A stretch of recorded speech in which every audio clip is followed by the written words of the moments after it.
మీకు తెలుసు హ్మ్. మీకున్న హ్మ్. అనుభవానికి ఆ! మీరు మీరు ఎన్ని చూసారు కాబట్టి మీకు ముందే అవగాహన ఉంటుంది.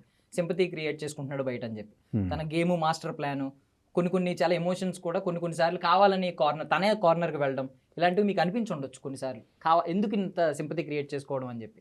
మీకు ఎప్పుడన్నా నాకు అనిపించిందా? ఏమనిపించింది హ్మ్. మణికంఠలో అంటే it is not his game అండి. హ్మ్. ఆయన అట్లాంటినే ఉన్నారు. Okay. He is naturally like thought. హ్మ్. ఆ అబ్బాయిలో కొంచెం ఎమోషనల్ అన్‌స్టెబిలిటీ గానీ ఏదో బిహేవియరల్ ప్రాబ్లమ్ ఉంది. హ్మ్. హ్మ్. సో, యాక్చువల్లీ చాలా మంచి అబ్బాయి అండ్ మంచి యాక్టర్ కూడా. He has got very good acting skills. Yeah! But behaviour వల్ల ఆయనకి కంట్రోల్ లేదు బిహేవియర్‌లో. ఓకే. సో, ఎప్పుడు ఒక మాట చెప్తారు. మళ్ళీ ఇంకొక అవర్ తర్వాత వేరే మాట చెప్తారు. ఇప్పుడు ఒక చిన్న మ్యాటర్‌లో కూడా ఆవేశంలో పెడతారు. సో, అదే నాకు అనిపించింది. మణికంఠలో ఏదో ఎమోషనల్ స్టాబిలిటీ కొంచెం తక్కువ నాకు అనిపించింది. And it is not his master plan అయితే హి ఈస్ అ జీనియస్. హ్మ్. హ్మ్. ఇది ఒక ప్లాన్ అయితే ఇది ఒక ఇలాంటి నేను బిహేవ్ చేస్తాను అంటే హి ఈస్ అ జీనియస్. హ్మ్.